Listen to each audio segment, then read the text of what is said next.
Hi guys! Magandang gabi! Welcome back sa Gendara SRU channel for Showbiz Update. Andito na naman po akong muli nagbabalik ang nagmamaganda ninyo kachismosang Kim Pao. Wala na pong iba, ako lang naman ang Gendara SRU ninyo upang maghatid sa inyo ng latest update and fresh happenings patungkol kina Kim Chiu and Paolo Avellino.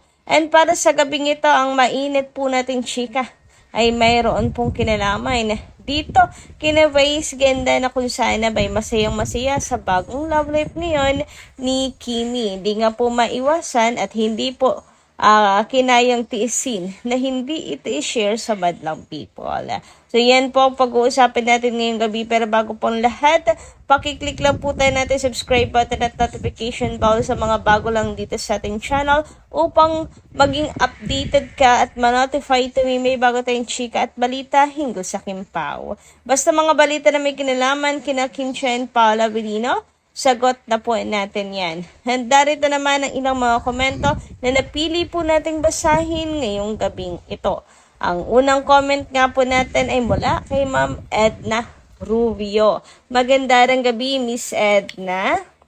Ayan, sabi niya, kahit saan sila magpunta, importante masaya sila. Sana bumuo na lang kayo ng pamilya. Ang showbiz magulo. Pilit kayong sinisira. Ang gusto pa kayong paghiwalayin. Huwag ka nang pumayag sa mga taong gusto kayo sirain. Pag sasama or gusto sirain na inyong pagsasama siguro. Sana bago kayo bumalik, kasal na kayo. Movie, kayo lang partner para alalayan mo pa si Kim na pinagdadaanan niya ngayon. Ikaw lang makakaintindi sa kanya. Abay, magandang bakasyon yan. Pagbalik, kasal na. Aba, mahusay. Ma'am Edna Rubio. Anyway, ayun na nga. Ang importante magkasama silang dalawa. Sa mga chikang lumalabas talagang magkasama po na nagbakasyon sila Kim and Paolo sa ibang bansa. Anyway, about sa pagpapakasal naman ako, ang dami nang naaatat talaga sapagkat pag showbiz, sisirain lang daw yung kanilang pagkatao, yung kanilang image. So, kaya focus naman daw sa sarili nilang buhay at buo na ng sarili nilang pamilya. Ano inyong masisay tungkol doon mga ka-Kim Pao fans? Ayan, nawa po ay talagang maisipan na rin nila Kim and Paolo na it's time to settle down. Anyway, sabi naman ni Norma Dayag dito, Miss Norma, shout out sa'yo. Good AM. There's TV, hopefully. Ano pong there's? Ganda po, okay, malilit. Charat, pero magkasing ganda naman kami dalawa. Huy! Anyway, hopefully, this house for them will be for him po. Will be for them after their career. Then, their house na dati nilang bahay iparent or ipagbili na lang. Conjugal property nila, kaya para mayroon silang darling or sariling bahay na matatawag. God bless them both. There's TV house is Aki. Umuwi ba siya sa New York o dito siya mag-stay sa Philippines? God bless them both. Nako, alam nyo, feeling ko, speaking of Aki, kasama ni Pao. Hanggang ngayon kasi si Pao ay walang paramdam, so siguro nabibisi, nag-spend ang oras kay Aki. Pero, ayun, hindi na natin kasi wag na rin natin pati na guluhin, pangimasukan pa. Kung kamusta, siguradong okay naman po iyon at hindi pa babayaan at sinusustentuhan naman ni Paolo Avellino ng tama. Yung tungkol naman sa bakasyon, kapili ang isa't isa, bigay ng oras, ibigay na po natin sa kanila yon. Yung privacy na yun, wag na po natin kunin pa sa kanila na makikiisyoso pa po tayo sa kanila. Lalo pa't di natin alam, baka yan po ang isa sa reason kung bakit di nila pinapasok sa showbiz si Aki, di ba? Hindi naman po siya or wala naman po siya sa showbiz industry para po pag-usapan po natin ng tulad kina Kim and Paolo.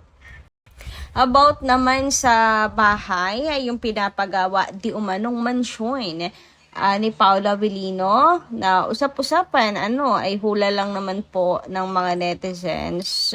Kung totoo raw po ay baka para sa kanilang dalawa na ni Kim Chiu.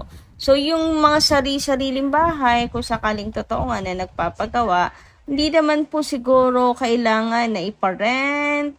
Well, si Kim Chiu, business-minded silang dalawa, maaaring pag-isipan. Pero, kung tutusin, hindi naman kailangan investment na rin yon for the future para sa mga future kambals nila, diba? Huy, grabe, apaka-OA. Huwag nilang ibenta, sayang, 'di ba? Maganda pa rin yung meron tayong tinitira sa sarili po natin. So meron sila bilang conjugal, mag-asawa, ganyan, pero meron pa rin kanya-kanya. Alam niyo yun, tulad ng kanila pong naipuntar ng mga binata't dalaga pa, diba? Uy, kung makabinatat dalaga, kala mo naman talagang mag-asawa ng tunay yung Kim Pao. Anyway, claiming this 2026 or 2027, diba? Nasa tamang edad na po sila ngayon. Luto na. Yung kanila pong pagkatao, ready na po talaga pumasok sa next level and piece of their lives. For me lang naman. Anyway, dumako naman tayo dito sa pinaka-sentro ng ating update ngayong gabing ito tungkol kay Mimi Vice na kung sana ay mukhang masaya sa kanyang anak-anakan. Sa love life pala na kanyang anak-anakan na si Kim Chiu. Paano ba naman kasi nabanggit niya at natanong niya si Kimi kung paano siya mag-I love you. So, napaka-sweet ni Kimi sa mga friends, ganyan. Sa lahat naman, napaka-sweet ni Kimi. Special mention, paano sa jowa? Paano nga kaya, no? Napatanong rin po tayong lahat. Paano kaya mag-I love you si Kim sa jowa? So ngayon, sinagot siya na matapang ni Kim Chiu. Ay, grabe, sa jowa yung tanong ha. Pero sumagot si Kimi. So hindi siya nag-deny. Hindi niya dinedeny na may jowa siya ngayon. Ay, bongga, kabog. Panalo ka dyan. Mimi Vice, ang galing mo dyan, napakahusay mo. Grabe. Low-key pag-amin ang peg, diba? So, hindi lang tinay si Kim, hindi siya nag-refuse na sagutin. So, may jowa nga talaga si Kimi. And para tanungin yon ni Vice, alam niya kasi. Oy, grabe naman, napaka-OA. Pero, grabe, ang saya ng mga fans. Yung dulot na saya nito para po sa lahat ng mga fans. So, ganyan daw, magbabago na si Kim. Baka doon daw kasi pala yung mali. Babaguhin na niya yung kanyang way ng pag-I love you. Baka doon daw may mali. Kaya nagkakaroon ng problema, ganyan. So, babaguhin para may change. Ano yun, experiment? Mag-experiment si Kim. Charot, eme lang. Pero, kung iisipin yung mabuti, i-analyze nyo ng mabuti si Mimi Vice, talagang, binuking na niya yung jowa ni Kim. Kasi, indirect siya na, paano ka mag-I love you sa jowa mo? Na parang sinasabi na sa utak natin na may jowa si Kim. And, gusto niyang ma-share sa atin, malaman natin paano siya mag-I love you sa jowa. Nagsagot si Kim, nag-I love you siya kung paano ngayon. So, may jowa si Kim Chiu.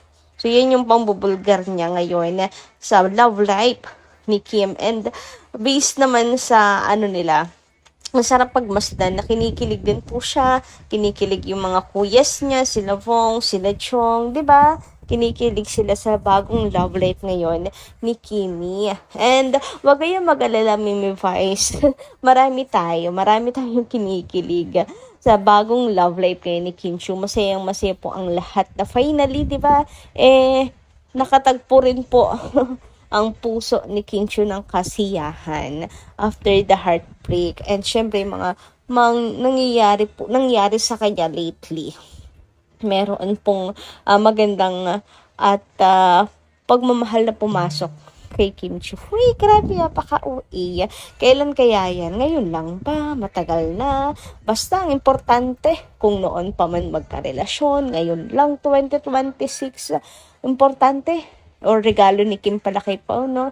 Yung kanyang sagot na matamis na oo. Uy, yung oo na yan saan?